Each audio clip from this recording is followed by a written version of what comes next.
കേരളത്തിൽ കനത്ത മഴ തുടരുന്നു. അതീവ ജാഗ്രതയിലാണ് സംസ്ഥാനം. സംസ്ഥാനത്ത് കുറഞ്ഞ സമയം കൊണ്ട് വലിയ മഴ പ്രതീക്ഷിക്കുന്നുവെന്ന് മുഖ്യമന്ത്രി പിണറായി വിജയൻ അറിയിച്ചു. അത് മലവെള്ളപ്പാച്ചിലും മിന്നൽ പ്രളയങ്ങളും സൃഷ്ടിക്കാൻ സാധ്യതയുണ്ട്. അതിതീവ്ര മഴ അപകടങ്ങൾ സൃഷ്ടിക്കും. അതിനാൽ ജനങ്ങൾ ജാഗ്രത പാലിക്കുകയോ മാറി താമസിക്കുകയോ ചെയ്യണം. സംസ്ഥാനത്താകെ 8 ക്യാമ്പുകളിലായി 223 പേരെ മാറ്റിപ്പാർപ്പിച്ചിട്ടുണ്ട്. ശക്തമായ കാറ്റും മോശം കാലാവസ്ഥയും പ്രതീക്ഷിക്കുന്നതിനാൽ ഇനിയൊരു അറിയിപ്പ് ഉണ്ടാകുന്നതുവരെ കേരള തീരത്ത് നിന്ന് കടലിൽ പോകാൻ പാടില്ല. കനത്ത മഴ തുടർന്നാൽ നഗരപ്രദേശങ്ങളിലും പൊതുവെ താഴ്ന്ന പ്രദേശങ്ങളിലും വെള്ളക്കെട്ട് രൂപപ്പെടാൻ സാധ്യതയുണ്ട്. മഴ തുടരുന്ന സാഹചര്യത്തിൽ മണ്ണിടിച്ചിലും ഉരുൾപൊട്ടലും ഉണ്ടായേക്കാം. അതിനാൽ ജനങ്ങൾ ജാഗ്രത പാലിക്കണം.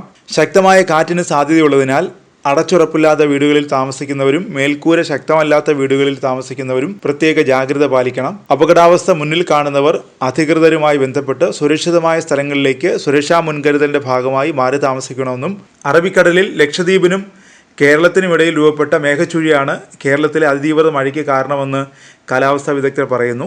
2 ദിവസം മുമ്പ് വരെ സംസ്ഥാനത്ത് ലഭിക്കേണ്ട വേനൽ മഴയിലെ കുറവ് 20% മുകളിലായിരുന്നു. ഇത് 24 മണിക്കൂർ കൊണ്ട് പരിഹരിക്കപ്പെട്ടു. മാർച്ച് 1 മുതൽ വ്യാഴാഴ്ച രാവിലെ വരെ സംസ്ഥാനത്ത് 18% മഴ ലഭിച്ചു. 27 സെൻറ്റിമീറ്റർ മഴ ലഭിക്കേണ്ട സ്ഥാനത്ത് വ്യാഴാഴ്ച രാവിലെ വരെ ലഭിച്ച ശരാശരി മഴ 32 സെൻറ്റിമീറ്ററാണ്. ഏറ്റവും കൂടുതൽ വേനൽ മഴ ലഭിച്ചത് തിരുവനന്തപുരം ജില്ലയിലാണ്. 51% ഇവിടെ ലഭിച്ച വേനൽ മഴ. 30 സെൻറ്റിമീറ്റർ കിട്ടേണ്ട സ്ഥാനത്ത് 46 സെൻറ്റിമീറ്റർ മഴ ലഭിച്ചു. പാലക്കാടും കോഴിക്കോടും യഥാക്രമം 48, 35% തൊട്ടു പിന്നിലുണ്ട്. ആലപ്പുഴ, എറണാകുളം, തൃശ്ശൂർ, മലപ്പുറം, കോഴിക്കോട്, കണ്ണൂർ ജില്ലകളെ കഴിഞ്ഞ ദിവസം പെയ്ത മഴ ശരാശരിക്ക് മുകളിലേക്ക് എത്തിച്ചു.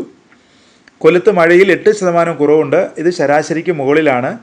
പത്തനംതിട്ട, വയനാട്, കാസർഗോഡ് എന്നിവയാണ് ശരാശരി മഴ ലഭിച്ച മറ്റു 3 ജില്ലകൾ. ഇടുക്കിയിൽ മാത്രമാണ് ശരാശരിക്കും താഴേക്ക് മഴത്തോത് താഴ്ന്നു പോയത്.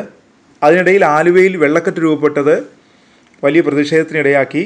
ഒറ്റ മഴയിൽ നഗരം വെള്ളത്തിനടിയിലായി.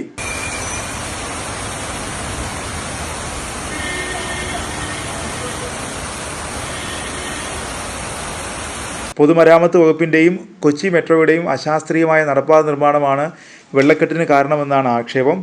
കാന ശുചീകരിക്കാതിരുന്നതും അശാസ്ത്രീയമായ നടപ്പാത നിർമ്മാണം തടയാതിരുന്നതിനും നഗരസഭയ്ക്കെതിരെ ശക്തമായ പ്രതിഷേധം ഉയരുന്നുണ്ട്. കനത്ത മഴയെ തുടർന്ന് കോഴിക്കോട് മെഡിക്കൽ കോളേജിലെ വാർഡുകളിൽ വെള്ളം കയറി. മാതൃശിശു സംരക്ഷണ കേന്ദ്രത്തിലെ താഴത്തെ നിലയിലെ വാർഡുകളിലാണ് വെള്ളം കയറിയത്. ശക്തമായ മഴയിൽ കുറ്റ്യാടി ടൗണിൽ തൊട്ടിൽപ്പാലം റോഡിലും ഉള്ളിയേരിയയിലും വെള്ളക്കെട്ട് രൂപപ്പെട്ടു. മാവൂർ, തെക്കിലങ്ങാട്, ആയക്കുളം റോഡ് ഇടിഞ്ഞു. റോഡ് 20 മീറ്ററോളം പുഴയിലേക്ക് ഇടിഞ്ഞ് വീഴുകയായിരുന്നു. 4 കടകളിൽ വെള്ളം കയറി.